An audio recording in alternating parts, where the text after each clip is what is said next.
Hey everyone, my name is John Dupin and this is my wife Tammy Dupin. Yeah, thank you for joining us for today's teaching. Yeah, we hope it inspires you, encourages you, and builds up your faith. Yeah, so let's jump in. I want to give us some perspective as we grapple with these topics that are clearly sensitive. When we talk about politics in our time and we talk about theology and how that interacts with the church and being a believer, it can be a landmine sometimes. And so we're just going to let today the perspective and Jesus guide us through what it means to be a disciple of Jesus in and around politics. So if you were to think about these three choices, if you were a disciple of Jesus currently, right now, in a caliphate, which is a system of government, it's basically an Islamic theocracy. Think the Taliban. What that would be like, what your daily reality would be.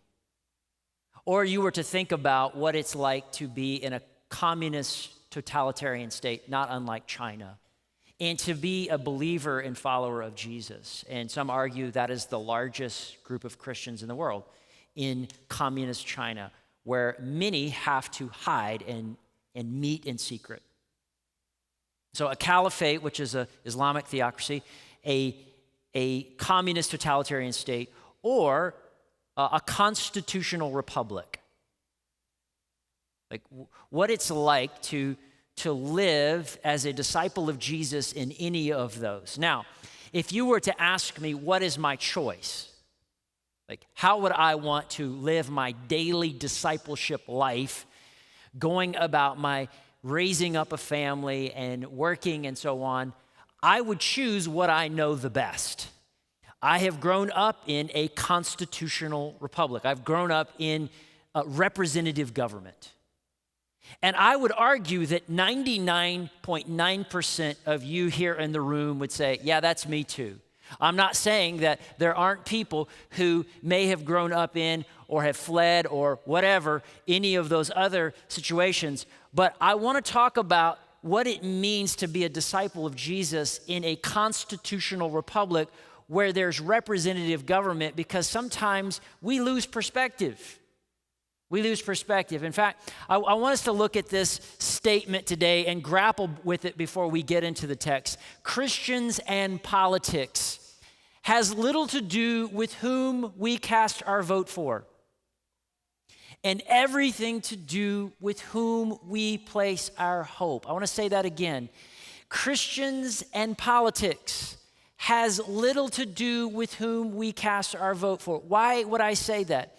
Because the reality is this: we will go in and cast our vote every November or somewhere in between, depending on primaries and local elections.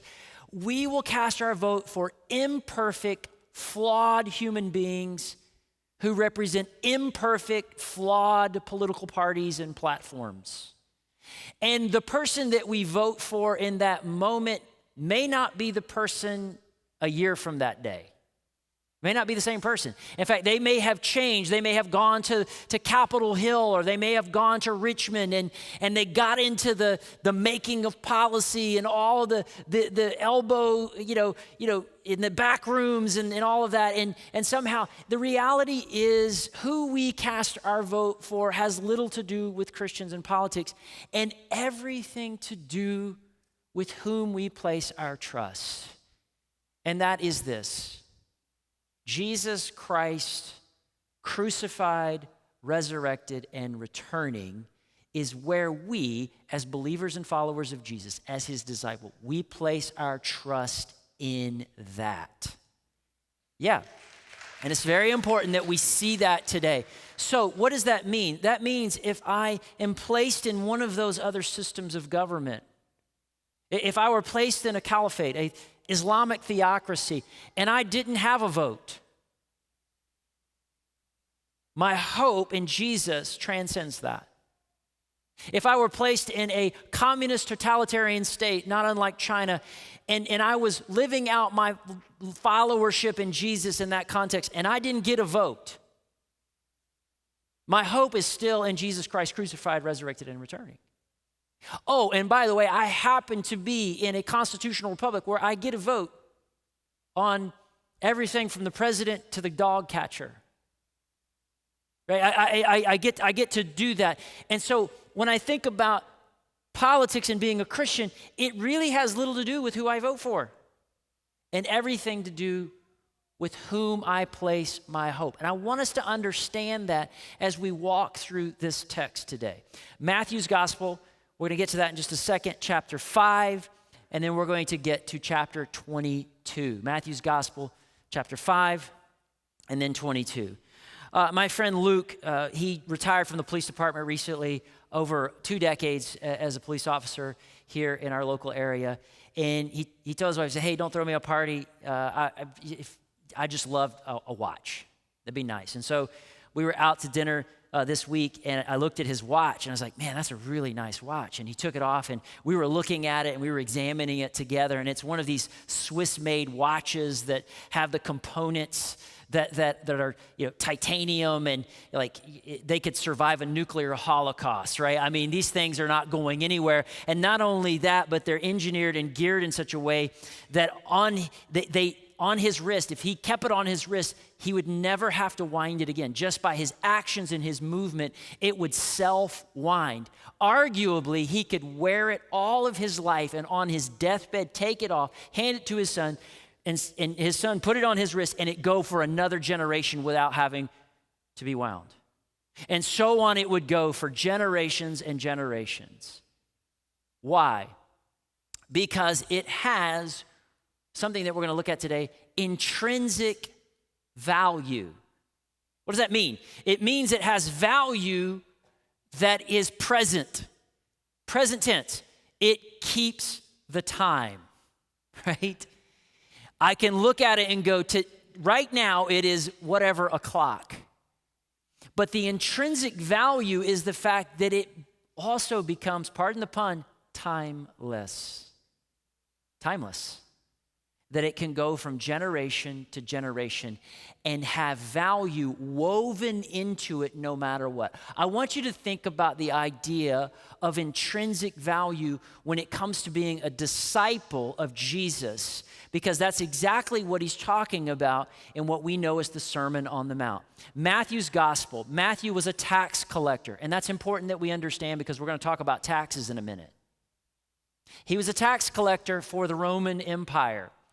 He was detested by his own people. He was one who, he would send Roman soldiers to people's houses, his own countrymen, if they weren't paying their taxes. That's who Matthew was. Matthew becomes a follower of Jesus.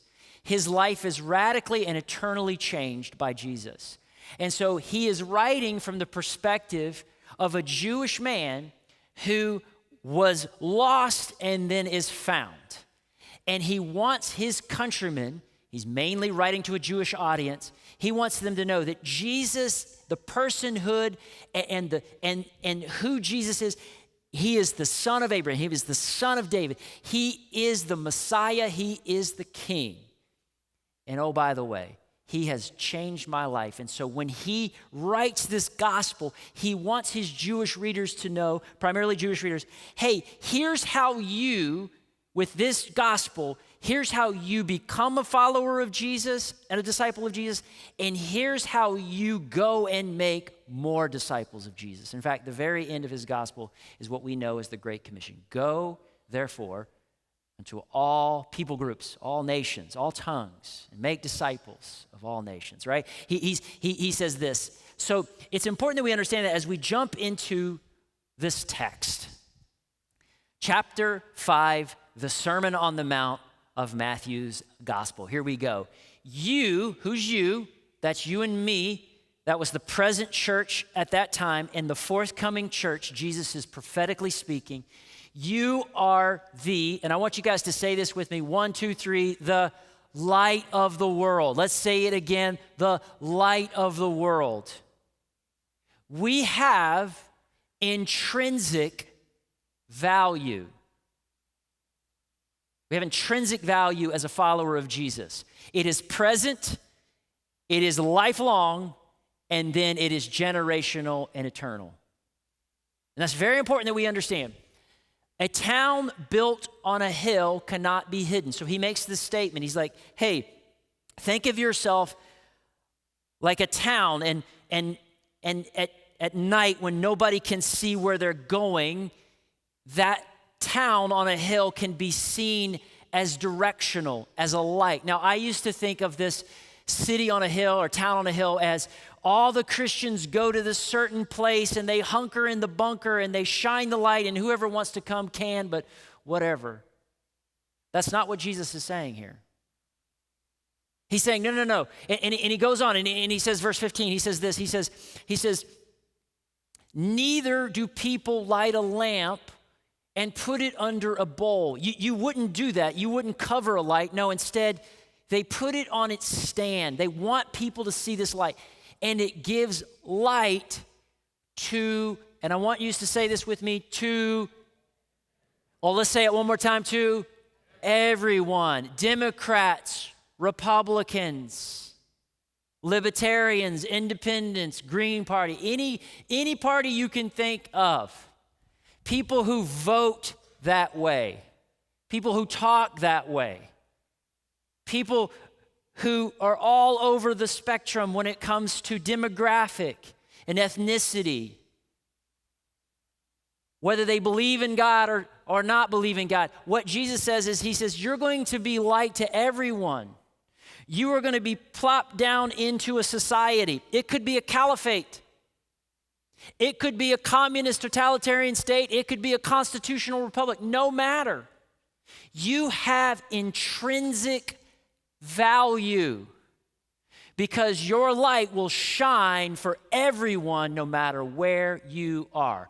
Now, you and I here in the suburbs of Greater Lynchburg, we happen to be living in a constitutional republic. It gives light to everyone in the house. Verse 16, look what he says next. He says this, he says, in the same way, let your light shine before others, that they may see your good deeds. What does that mean? Your right action, your spirit-led, emulating the character and the life of Jesus Christ actions, and glorify your Father in heaven. How is it that we will glorify our Father in heaven? By the way that we think, by the way that we speak, by the way that we act around everyone. Everyone. No matter what society or government construct we find ourselves. He says this to the present and then to the forthcoming church. You will show the world the heart of the Father by emulating me. And you'll do it together and you will shine. Here's what we need to see, and this is big. This intrinsic idea, this intrinsic light. The church will glorify God not through political power cycles. I'm going to get back to that in just a second. But through actions that emulate Christ and are intrinsically woven into society. It has little to do with how we cast a vote. I'm not saying that doesn't matter because we live in a constitutional republic. It's part of our system of government. But it has everything to do with whom we find our hope. So, political power cycles come and go. Empires rise and fall. Read the book of Daniel in the Old Testament and the book of Revelation at the very end of your Bible. Revelation chapter 13 specifically says when oppressive governments come down on the people of God, the church, the very last thing it says is be wise. Where do I get that wisdom from? The good news is the same Spirit that rose Jesus from the dead is in you and me. Yeah. And when false prophets and false teachers come, second part of Revelation 13, you get to the very bottom of it and it says, be discerning. Wow. Be discerning. Why? Because political power cycles will come and go. In our country, they change at least every 2 years, if not every 4 or more. They change.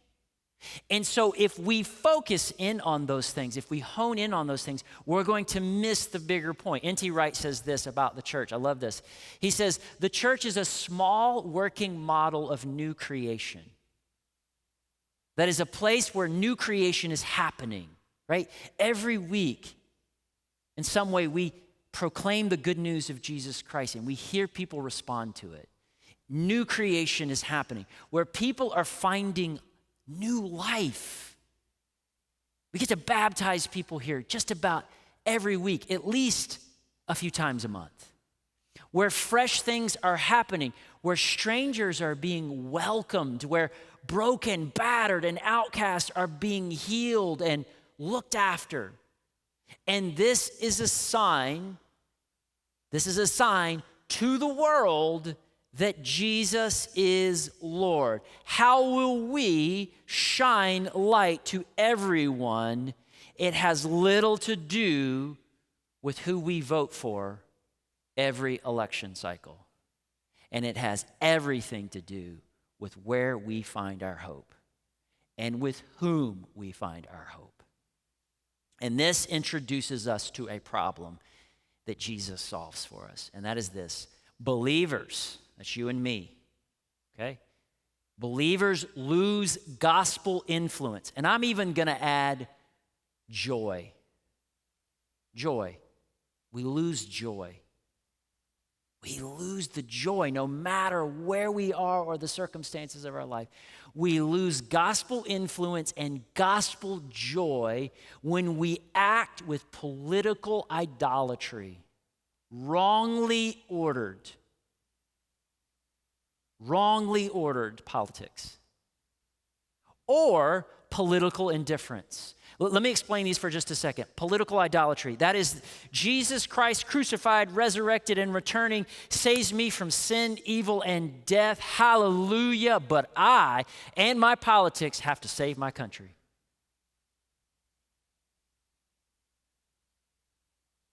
Political indifference, what is that? That is Jesus Christ crucified, resurrected, and returning saves me from sin, evil, and death. Hallelujah. And the world is so messed up it can go to hell in a handbasket.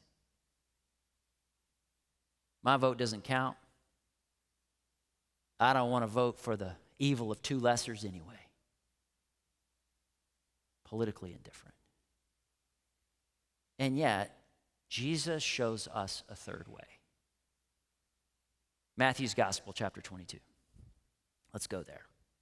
So, Matthew's Gospel, chapter 22. Jesus has entered into the temple courts on his way eventually to his arrest, torture, crucifixion, and then ultimately his resurrection.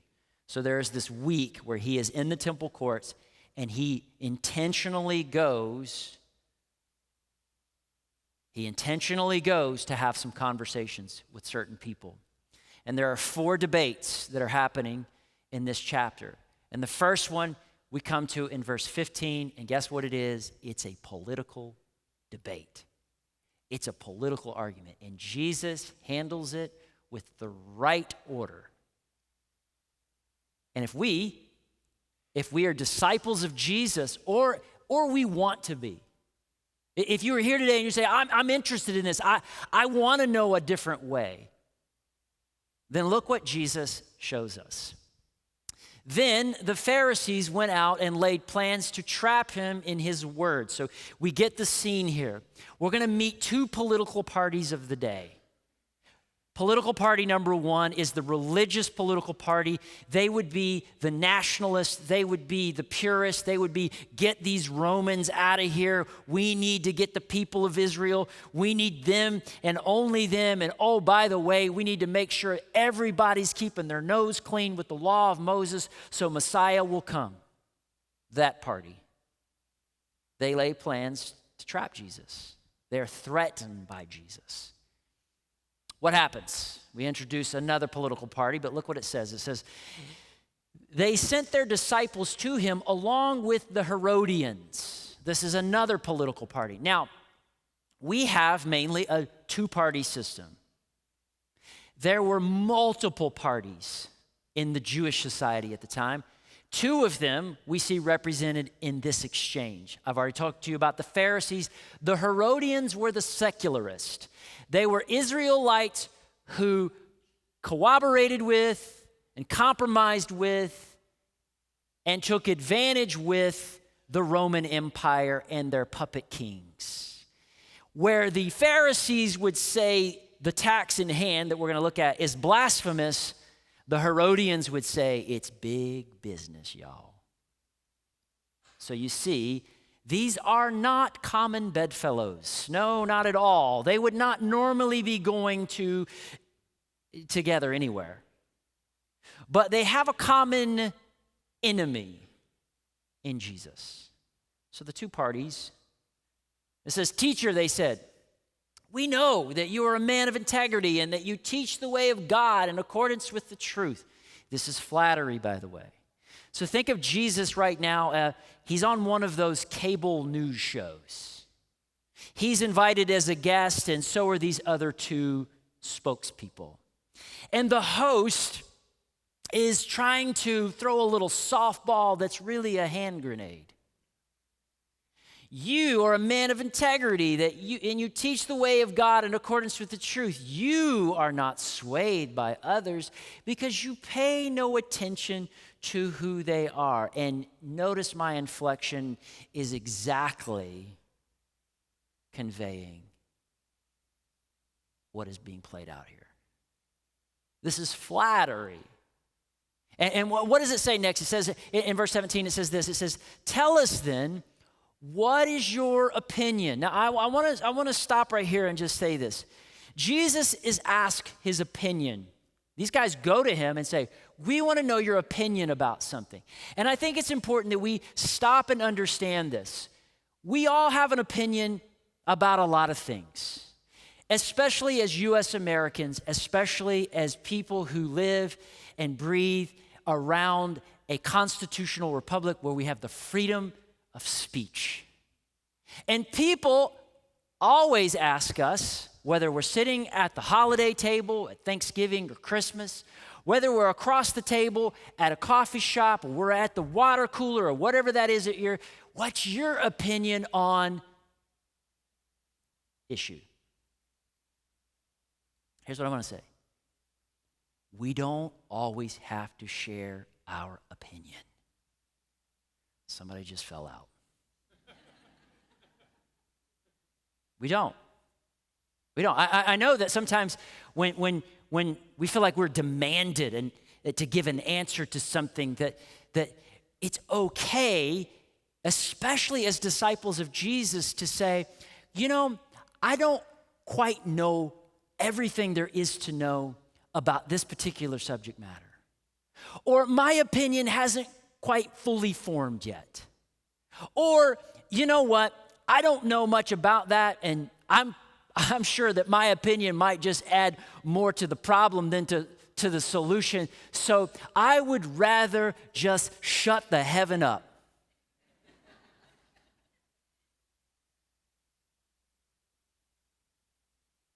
Yeah.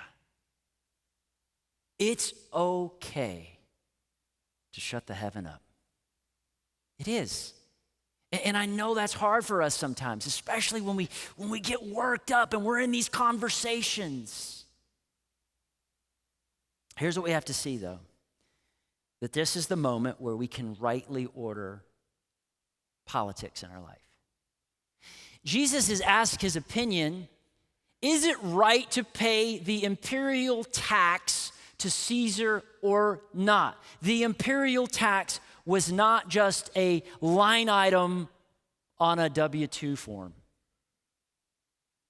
This tax, listen to this, this was a tax where Israelites had to pay with an idolatrous coin, a denarius. It had Caesar's face on the coin. It said Son of the Divine on one side. It said High Priest on the other. These Israelites had to take that coin, a day's wage. It wasn't even about the amount. It was a day's wage. They had to hand it to a Roman official and say, here's my payment so that you can oppress me. Think about that for a second. They have to pay with an idolatrous coin their oppressors to oppress them. So it was profoundly offensive. It was ratcheted up as one of the great debates of the time. It was what we would call the culture wars.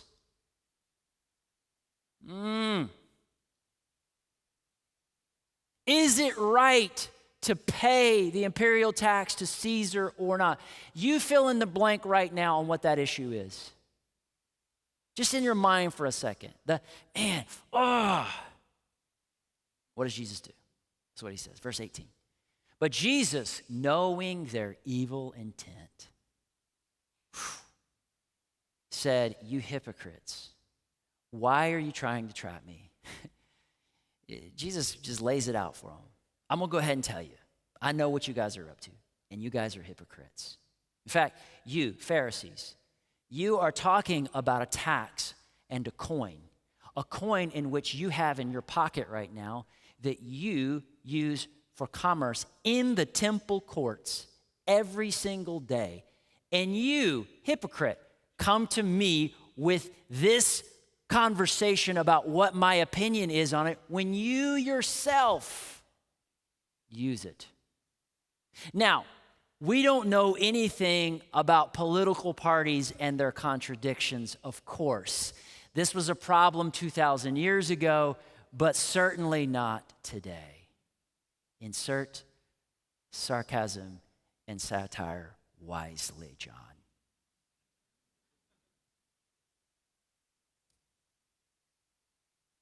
You hypocrites, he says. You guys are contradiction.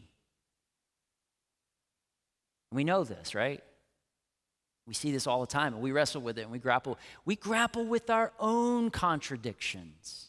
Out of one side of our mouth, we say this.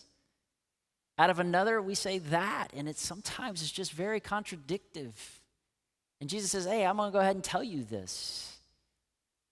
Then he does this, verse 19. He shows us something. Show me the coins, or the coin used to paying the tax. They brought him the denarius. Now here's the trap. Okay? If Jesus says, no, it is not lawful. The law of Moses prohibits an Israelite for paying the tax to a king that is not of the house of David, right? That is not of the king of Israel. It forbids it. Then the Herodians are there to arrest him for treason and to have him executed.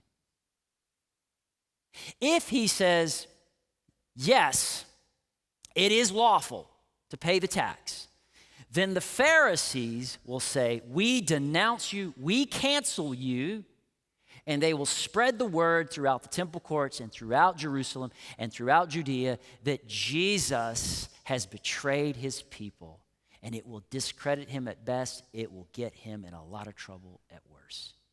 They're ready. And he says, show me the coin.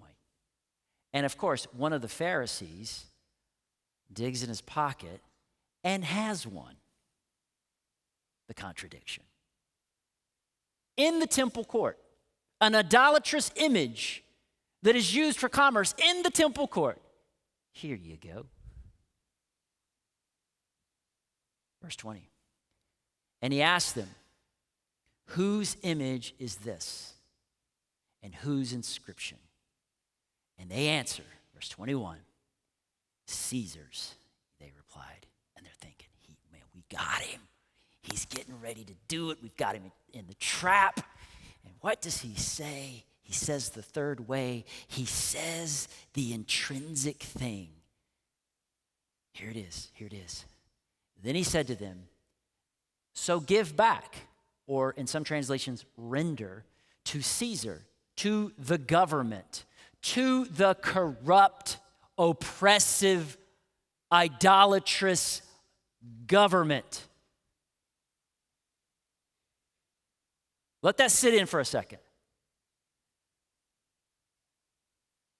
Render to Caesar what is Caesar's, and to God's what is God's. Now, here's what you know, and here's what the Pharisees and the Herodians together knew, and that was that everything belongs to God.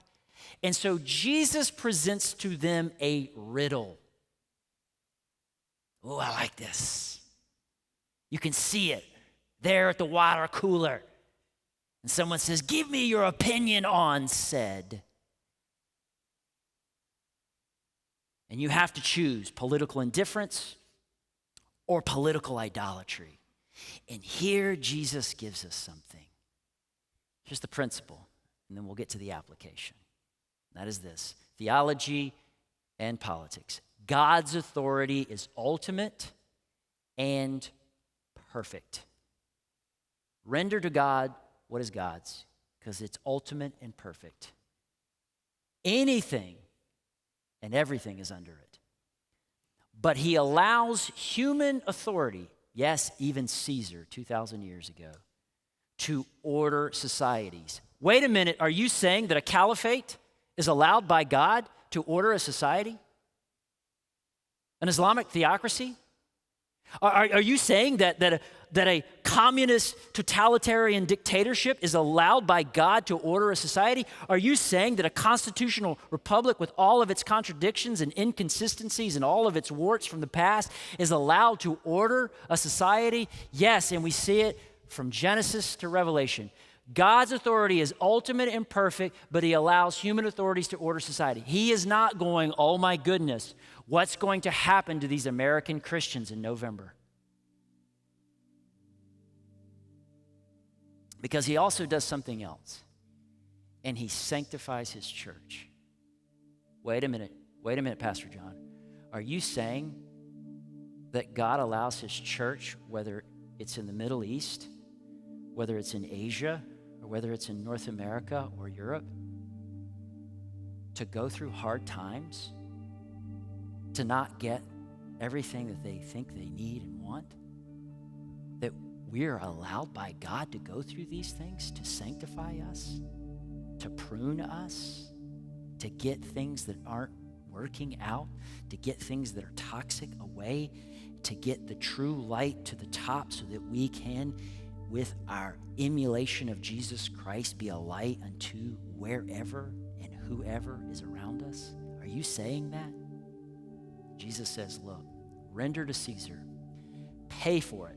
Pay for the roads, pay for the hospitals, pay to fill in the potholes, pay so that there's law and order, pay the tax, Jesus says. But by the way, just remember God's authority is ultimate and it's perfect, and render to him everything. Well, what is that, Jesus? Your very life. Because you see, in that same chapter, he goes on to say, in another debate, what is the greatest command? Love God with all of your heart, soul, mind, and strength, and love your neighbor as yourself. Whew. Politically intrinsic disciples, what does it look like? Do not reject or run from politics, but represent God's good and great rule within it and for it. Can you imagine? Look what it says. If we would not reject or run from politics, but instead rightly order it and rightly engage with it intrinsically. because of God's great and good rule within. What happened? Look what it says. Look at how these guys walked away. And this is big, and I think this is important. When they heard this, they were amazed. Man, where does he get this stuff? Where did he get that? From his Father in heaven. They were amazed. Would you stand with me? I just want to bring application to this and just let us sort of grapple with this in a posture of sobriety. Just let this sit on us for a second. Could we, in this next season and seasons to come, intrinsically act this way politically? What if we did this? What if we collaborated without compromise? Let me explain this for a second. What if we collaborated with our government in a way where we just said, hey, we want to endear our community. We see there's some people marginalized over here, foster families and orphans. We'd like to come in with our resources and our people and help that out. Hey, you know what? We see the education system, man, you know, it's under a lot of scrutiny right now, and man, we don't really have an opinion on some of that. You just don't want to ask us, but man, we can help with this. What if we said to our government that hey, we want to be a city on a hill. We want to collaborate in a way that we are using our prayers and our resources and our people to be light intrinsically and do that without compromise. What if we were a people who we were doing so many things in our community that the moment we said, hey, we can't do that, that just would violate our sense of God's good and great rule. But man, right over here, we're on it. We're on it. We're gonna be light. We're gonna be a town, a city on a hill. We collaborate with the powers that be that don't even believe in God, that sometimes are offensive to God. We collaborate and we say, when people are sick and nobody wants to go see them, sign us up. Sign us up. Because that's what we've done for 2,000 years as his people. When nobody wants to go over there and help those people because they're fill in the blank, sign us up. That we'll do that. We'll do that. And here's the other thing, and I want this to just weigh on us, and then we're going to pray this out. What if we critique without contempt? What if we did that? What if we were just honest sometimes and we just said, hey, I don't think this was the best course of action, but I don't hate you. I don't think that's a good idea, but I don't wish you dead. Hey, I think a better way is possible. In fact, I think this way may lead to a lot of problems for a lot of people. But I want to say this: I don't hate you, and if I were in a position where I had authority, I would do something different. But let me just say this: I'm going to pray for you. I'm going to pray for you. What if we critiqued without contempt? What if we collaborated without compromise? I think we could be a city on a hill that glorifies God with our emulation of Jesus Christ. Hand me that coin. Hand me that coin. There you go. Everything else and everything in between is under God's rule and God's authority. Because why? Jesus Christ, crucified, resurrected, and returning, is our hope. Is anybody in the house with me on this? Has little to do with whom you cast your vote, and it has everything to do whom you find hope. Thank you so much for joining the Waymaker.Church YouTube channel. We hope this video encouraged your faith and brought you to the new and deeper with Jesus Christ. If you enjoyed this video, you can join us live every Sunday on YouTube, Facebook, and Church Online. You can also subscribe by hitting the button below.